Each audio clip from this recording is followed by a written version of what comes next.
So, we will continue discussion on crystal diffraction by X-ray. So, in last class we have seen that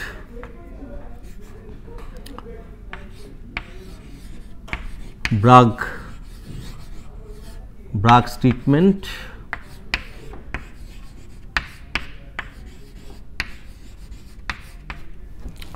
it is based on model reflection model. So, Bragg considered that X-ray will fall on the crystal and crystal will diffract, X-ray will diffract from the crystal. Now, it diffracts in different angles. So, that diffracted rays basically they interfere with each other, okay, and we get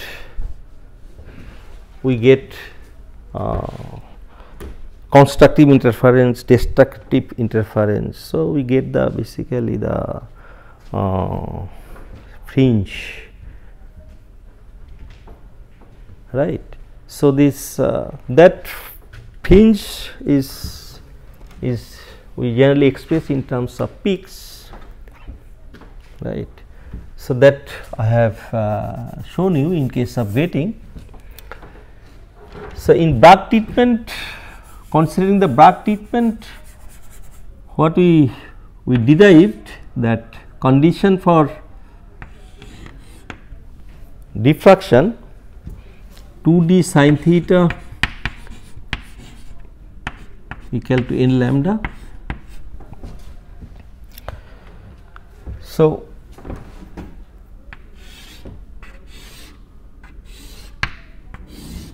what is d? D is the basically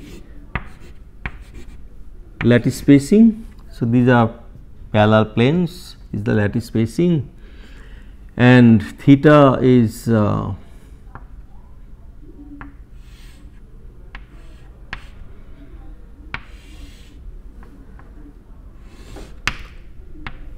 the gauging incidence angle, okay, with the plane. So, this diffracted, so when X-ray falls on these planes on this crystal, so then it will be diffracted. So, it will be diffracted in different angles.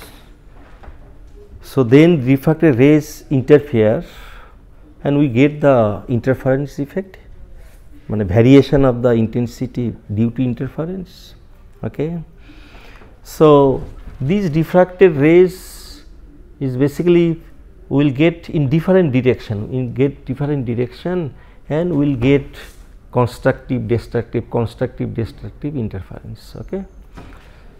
So, this here Bragg select those diffracted rays which follows the reflection rule and assume that those reflected rays will interfere constantly. So, they picked up the right set of diffracted rays which will interfere and give the constructive interference. Okay. So, among many diffracted rays, so they picked up those rays which are basically equivalent to reflected rays and they interfere constructively. So, that is the assumption and give this relation where d is this lattice spacing, theta is gauging incidence angle and lambda is the wavelength of this X-ray, right. N is the order of the interference. Okay. So, you are familiar with the order, first order, second order, third order interference maxima, right. So, this so from here what we will get? So, this will get like just as for getting what we got, this this principal maxima. So, here is same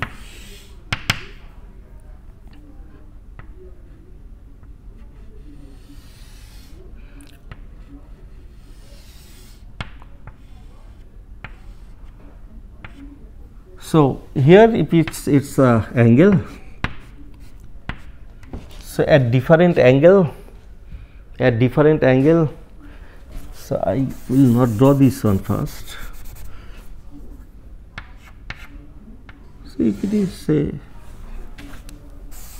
instead of in middle, let me, so this is the 0 degree, if I take this is the 0 degree.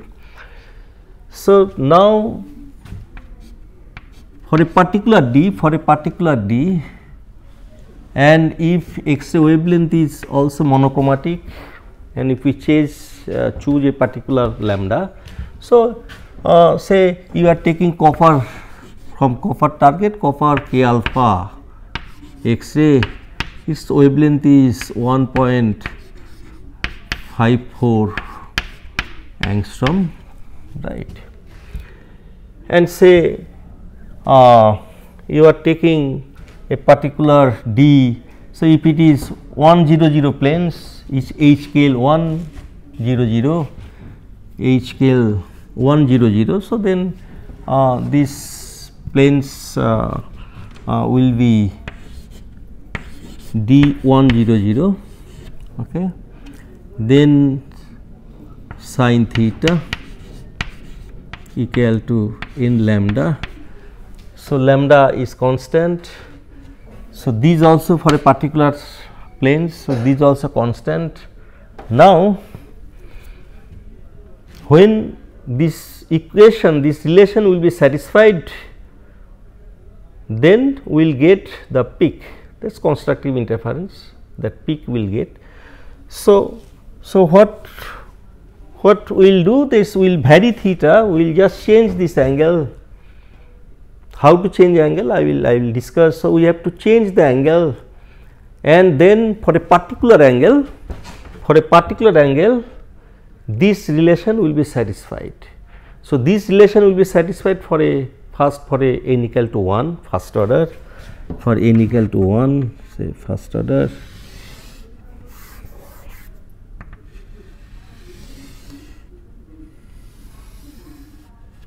okay.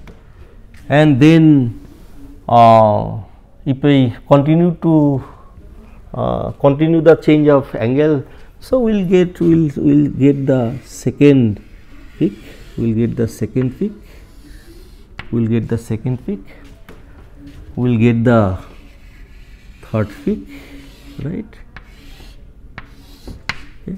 So this peak is for n equal to 1, n equal to 2, n equal to 3. So first order, second order, third order peak, right. And this angle, it depends on lambda. So lambda we have fixed it, it will depend on this d value. So that also we have fixed. So this corresponding will get theta. So that theta basically for this plane. Here we will get for second order peak, third order peak. So it is there. If I scan this whole angle, so I will get for a particular plane, I will get the diffraction peak or interference peak. So at different angle, fine. Now you see this. If we consider n equal to 1, only if we consider the first order peak, then so from the beginning we will put n equal to 1, 2d sin theta equal to lambda. So we will consider only first order peak, because second, third order peak is not giving me any additional information, right. So we can consider any one peak, and corresponding angle we can put here, right, for that order. So, we can take any one order. So, generally we take first order. So, all the time we use this n equal to 1. Okay. But one has to be careful, sometimes what happens for second order peak also appears. So, that I will discuss. So, here, so this it is not the only one plane in crystal. So, because I have this is a crystal and this is not only one plane. So, this is a one plane which is equivalent to a set of parallel planes. So, if it is 1 0 0, say 1 0 0, so then there are other 1 1 0, 1 1 1, 2 0 3, there are 100 and 100, 1000 and 1000 planes are there. Okay. So, X-ray is falling, I am changing the angle. So, when it will reflect from a particular plane, it will reflect from a particular set of plane having a d lattice spacing. So, satisfying this relation, so for a particular angle I will get the peak, right. So, simultaneously what happens here, another set of planes are there already there, another set of planes are there. So, this X-ray it is falling on all planes, all set of planes, okay, having different h scale. So, this X-ray is falling on this plane and getting reflected, right. So, this X-ray will fall on this plane also, right. And now you can see this for this plane. So, this angle is different, earlier this angle, now for this plane this angle are different, right. So, following the reflection rules it will be reflected, right, it will be reflected having the same angle, right. So, similarly from these sets of plane we will get reflected rays, right. So, this spacing is, say now this spacing is, so say this is d11 d1, so this spacing is d2, right. So, when I am changing the angle, so it is this X-ray, incident X-ray is changing angle with all planes, right. So, from these sets of plane for d1 constant, lattice constant, lattice spacing.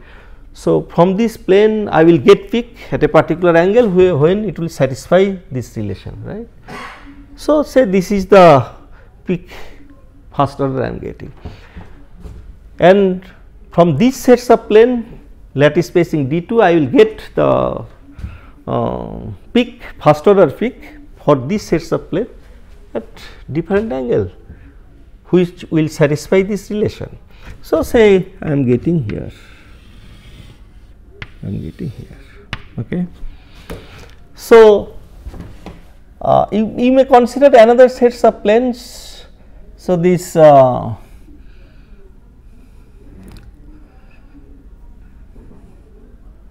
which way I can, there may be another sets of planes. So, I think I have to in between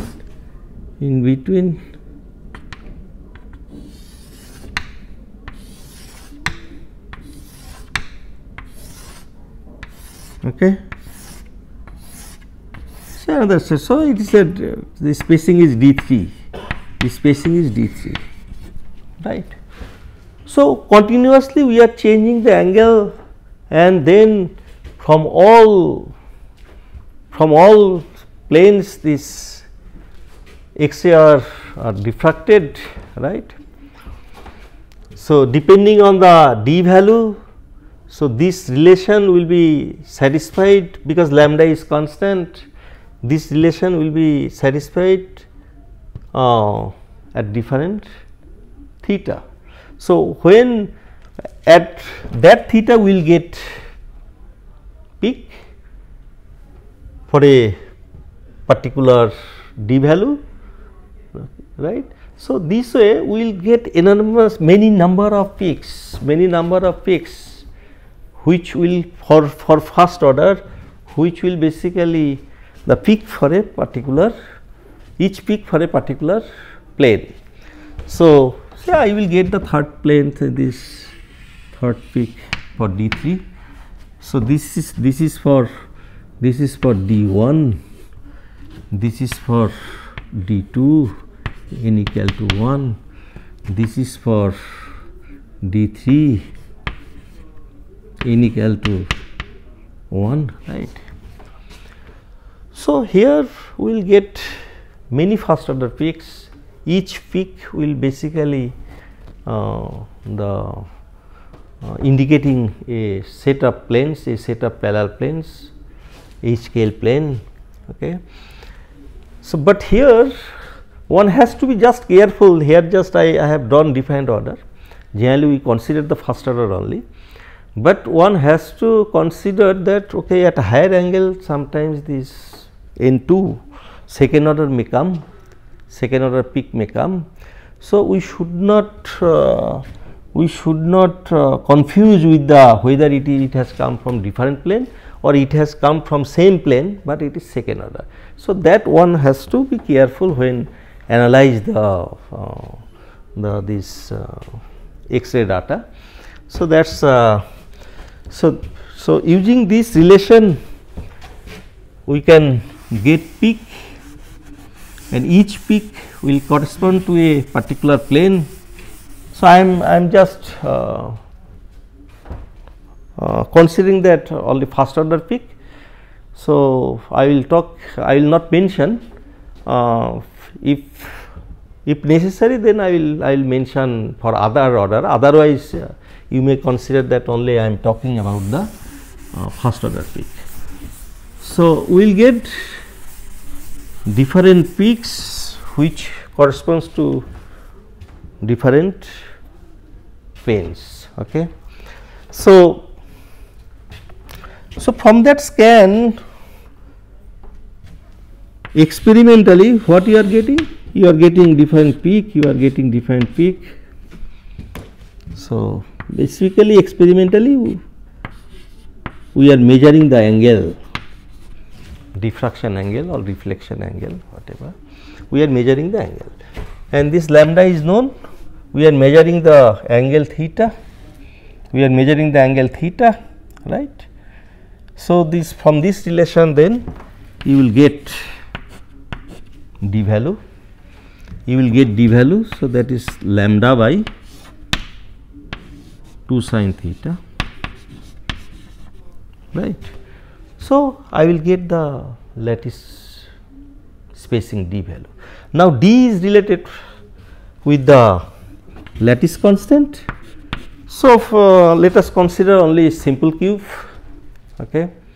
It is then it will be easy to understand. So, we know the relation between the lattice parameter, lattice constant and the lattice spacing. So, what was that relation? So, it was basically 1 by h by a whole square plus a by b whole square plus L by C whole square, this square root. So, it is under square root. Okay. So, that was the relation between the lattice parameters and this. So, for cubic system, so D equal to say A equal to B equal to C. So, D equal to basically A by square root of A square plus A square plus L square, right. So, from this relation one can find out the lattice constant, right. A value for cubic system A value, for other system also orthorhombic or tetragonal, yes. So one can find A, B, C value. So for that, so you need so you have to analyze the data properly to get, because here you have to know the HKL value, right. So this D for, so D, just here D I will get, but from it is which plane that I do not know, HKL also unknown to me, okay. So one has to get the lattice parameter, so one has to know the HKL value. So that there is a way to analyze and find out this lattice parameter. So that I will discuss later on. So now just here I try to tell you that using this simple relation that is called Bragg, that is called Bragg's law.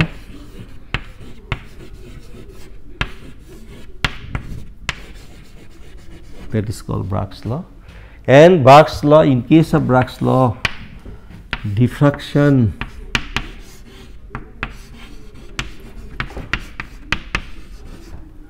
and reflection, diffraction and reflection, these two terms are used on are frequently used, but both are having the same meaning, okay. So they are interchangeable. So in case of Bragg's law, generally we use the reflection term, not diffraction term, but basically it is diffraction term. So these both terms are used in same sense. So we tell this Bragg reflection instead in place of Bragg diffraction, okay. So why it is diffraction basically, but it is a reflection that as I mentioned this, they have considered the constructive interference only, where we will get the peaks, okay, and those diffracted rays which follow the reflection rule and they interfere constructively. So that is why these two terms are equivalent in case of Bragg treatment, okay. And from there, this in simple, these relations are there, this D one can find out experimentally measuring the angle theta, Bragg angle, these are called Bragg angle, okay. And then this D is related with the lattice parameters, okay. So one can find out the lattice parameter. For that one has to know the Miller indices of this plane. So we will have many planes, okay. So these different planes have different Miller indices, right. So one has to analyze in proper way to get this A, knowing this Miller indices. So that will be discussed during analyze the data. I think I will discuss. So now what happens? So here just theoretically I told, okay, so this way theoretically I told that this way if one can find out the lattice parameter, but for that you will need the experimental arrangement. So there are basically three experimental arrangement. So for all experimental arrangement, this is the parent relation, Bragg's law, okay. Based on this relation, this law, so there are three experimental arrangement, so that I will mention.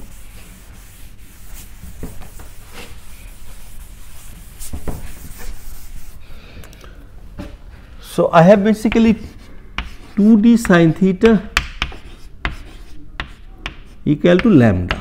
So this is the This is the Bragg law, Bragg equation. Okay. Now, we will get whatever we will get, that for that this relation has to be satisfied. So, we have 3 parameter basically here, one is d, one is theta, another is lambda.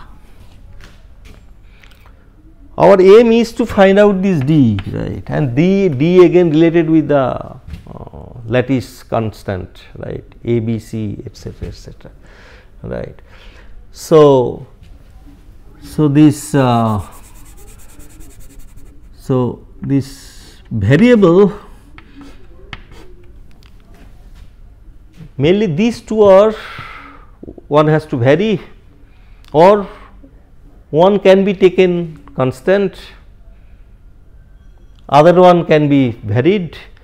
So, one variable is must, because this to satisfy this condition there has to be one variable, minimum one variable, right. So, experimentally, so this there are, as I told, there are three method experimental arrangement. So, one is called this Lau method,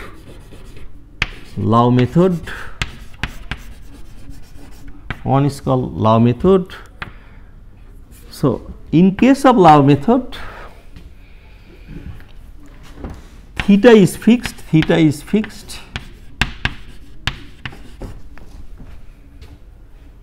but lambda varies. So, basically white X-ray is taken, where all lambdas are there, right. So, I have shown you this type of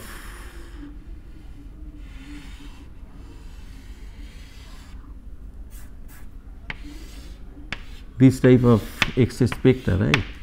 So, this is the lambda.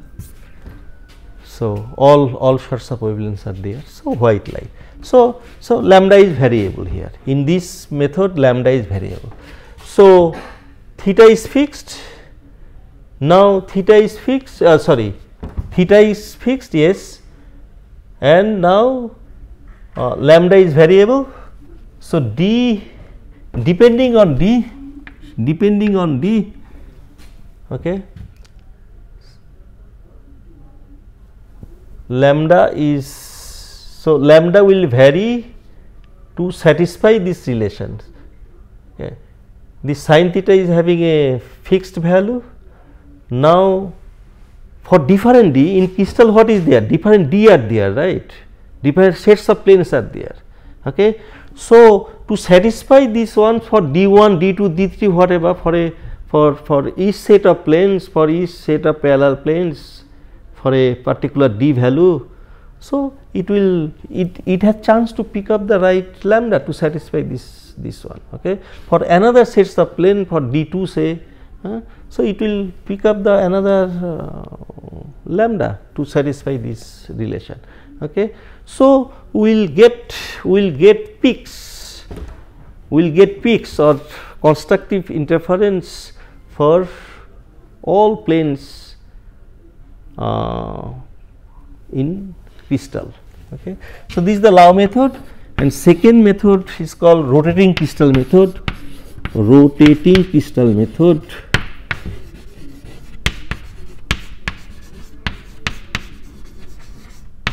So, rotating crystal means X-ray is falling on the crystal. Now, crystal is rotating, so its plane, so angle with these planes are changing. So, in this case, theta is variable. Okay. So, other one can be constant, lambda is constant, means monochromatic X-ray is used. So, this is monochromatic. So, it is monochromatic X-ray.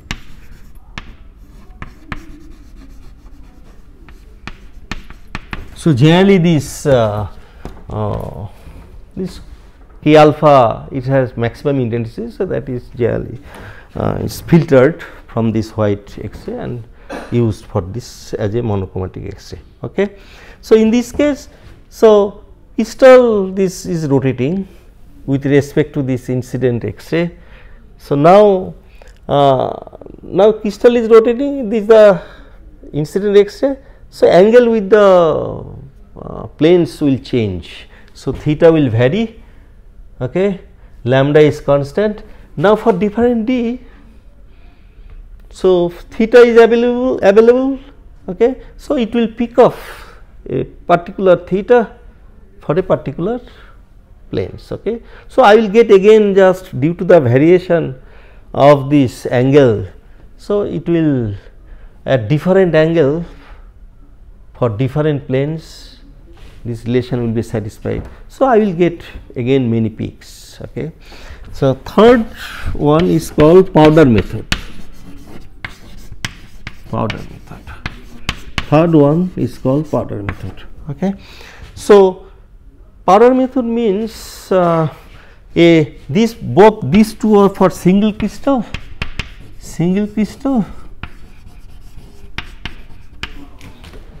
I think it is I will, so it's for single crystal.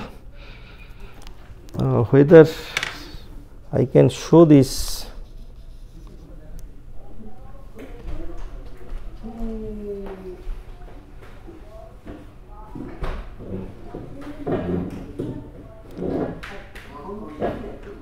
So, this is a silicon crystal. So, we tell this wafer. So, generally this 3 inch 4 inch diameter silicon wafer is available. So, these are one piece of that silicon crystal. So, single crystal means this type of crystal, this type of crystal of different metals are used, this type of metals are used, okay. And these are the basically heart of electronics instrument, you know. Different metals are deposited on this crystal and fabricated the IC, different electronic circuit. So, just here I want to just show that these crystals are this type, this is silicon crystal, you have germanium crystal, gallium arsenide crystal, sodium chloride crystal. So, this is just one, okay, this is single crystalline. Now, if I break this one and make very small piece in micrometer order, so few of this, each particle will be of few millimeter, few micrometer. So, then we tell it is a powder, okay. So, its best example is the sodium chloride, this salt. We take salt, right, in our with our food. So, this just I have taken salt. So, this nothing but is it's sodium chloride crystal. If you bake it and make many pieces like this, okay. So, then we tell this is a powder form of the crystal, okay. So, what does it mean? So, each particle or each piece is a single crystalline, okay. So, now we have many single crystalline particles together. Now, these single crystalline particles have all sorts of plane, right. So, now if you consider 1 0 0 plane, so in one particle these planes are there, right. In another particle these planes also there. So, in all particles these planes are there. Now, in which direction they are oriented, So, that is the main importance factor for powder method. So, we can tell that if X-ray is falling on this, so 1 0 0 plane for a particle, it is making angle say some angle say 5 degree. So, then another particle that same planes will make angle 5.5, 5.9 etc. So, you can assume that for this powder crystal X-ray will make angle from 0 to 180 with for a particular plane. Okay. So, each plane will have all 0 to 80 all angles, continuous change of angles for this powder method. Okay. So, so this is the basically what I want to tell, this is the powder, and this in this method we are using basically this type of powder crystal, where angle, incident angle of X-ray for different planes are continuously variable. So, in this case this angle is variable, So, it is not, we are not rotating, but using the powder. So, we are getting this variation, variable, and lambda is fixed, constant. So, this basically this lambda X-ray is monochromatic. Okay. So, here also we have theta variable, lambda is constant. So, usually this crystal this relation will be satisfied for different planes at different angles. So, we will get again many Bragg peaks, okay, and from that Bragg peaks we can basically get different d, and then different d will be related with the lattice parameter, and one can find out the lattice constant. Okay. So, that will continue discussion on this topic. So, thank you.